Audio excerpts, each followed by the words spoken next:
गोरी बहन की शादी।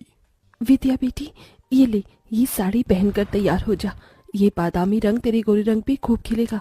और हाँ, अच्छे से मेकअप करना ताकि लड़के वाले तुझे देखें तो देखते ही रह जाए। ठीक है मेरी प्यारी माँ। तभी बाहर से कांच टूटने की आवाज आती है। मालती गुस्से में बौखलाकर बाहर आती है जहां कंचन पोछा लगा रही थी। मालती को देखते ही कंचन सहम सी गई। क्यों री काली करमजली, आज मेरी बेटी के लिए कितना बड़ा दिन है। तूने जानबूझकर इस शुभ घड़ी में कांच तोड़ दिया। नहीं माँ, मैं तो पोछा लगा रही थी, गलती से गुलदस्ता गिर गया। कहते हुए कंचन कपकपाई जा रही थी क्योंकि उस दिन बड़ी ठंड थी। क्यों री, हाथों में जान नहीं है क्या? खाने को तो 10-10 रोटी एक बार में खा जाती है। अच्छे से पोछा लगा, फर्श एकदम चमकना चाहिए। और उसके बाद चाय समोसे नाश्ता भी बना देना। ये कहते हुए मालती जानबूझकर उस बेचारी के पैरों पर से चढ़कर चली जाती है, जिससे कड़ाके की ठंड के मौसम में उस बेचारी की चीख निकल जाती है। माँ, माँ मेरा हाथ।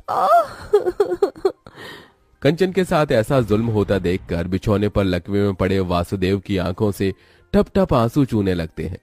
थोड़ी देर में वसुंधरा अपने बेटे कार्तिक के साथ विद्या को देखने आती है। तभी कंचन चाय नाश्ता लेकर परोसती है। आंटी जी, नाश्ता। मालती जी, ये लड़की कौन है? जी, ये इस घर की नौकरानी है। ये सुनते ही कंचन की आंखों में आंसू भर आते हैं। वो लड़के वालों के बीच से जाने लगी। तभी विद्या ने कहा, कंचन जरा रुक। माँ जी, ये इस घर की नौकरानी नहीं बल्कि मेरी बहन कंचन है। विद्या के शब्दों में कंचन के लिए एक बड़ा मान था। बड़ा प्यार है दोनों बहनों के बीच। बहन, मुझे मेरे कार्तिक के लिए आपकी विद्या पसंद है।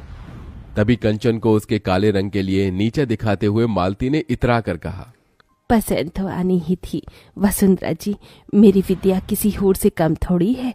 गोरी है, सुंदर है, कोई भी खोट नहीं है मेरी बच्ची में। अच्छा जी, अब हम चलते हैं, जल्द ही बारात लेकर आएंगे।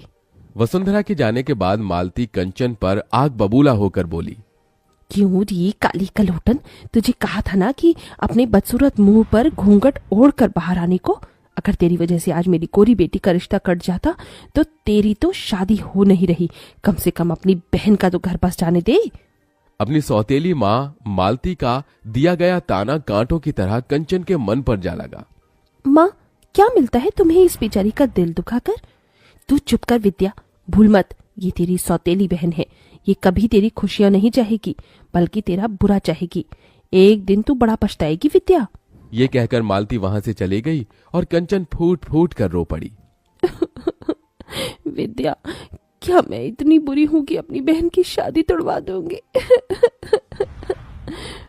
विद्या ने कंचन के आंसू पोंछे और डबडबाई आंखों से उसे देखकर कहा, मेरी बहन, माँ ने सिर्फ तेरा ऊपरी रंग देखा, आज तक तेरा प्यार भरा मन देखा ही नहीं। मगर तुम्हारी ये बहन है ना?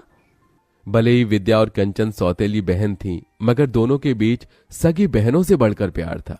हालांकि विद्या गोरी सुंदर थी और कंचन काली, मगर उसके बाल उतने ही लंबे काले। वसुदेव ने अपनी पहली पत्नी सुलोचना के मरने के बाद मालती से दूसरी शादी की। हालांकि दोनों का यह पुनर्विवाह था।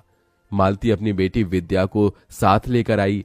विद्या ने तो कंचन को अपनी बहन मान लिया था, मगर मालती कंचन के काले रंग की वजह से उसे बेटी न ही मान सकी और न ही अपना सकी।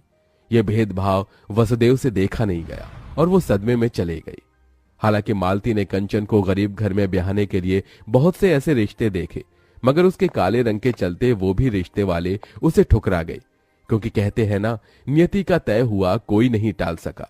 जिसके बाद विद्या की शादी अमीर घर में तय हो गई और गुजरते दिन के साथ शादी की रस्में अब शुरू हो गईं। विद्या बेटी, देख, मैंने तेरे हल्दी और मेहंदी के लिए 2 लहंगे बनवाए हैं। सुंदर है? हाँ माँ, बहुत सुंदर है। पर माँ, कंचन के लिए लहंगा? कंचन का नाम सुनते ही मालती चिढ़ गई। अरे, शादी तेरी है, उसकी थोड़ी होने वाली है। दुल्हन तू है। और कंचन मेरी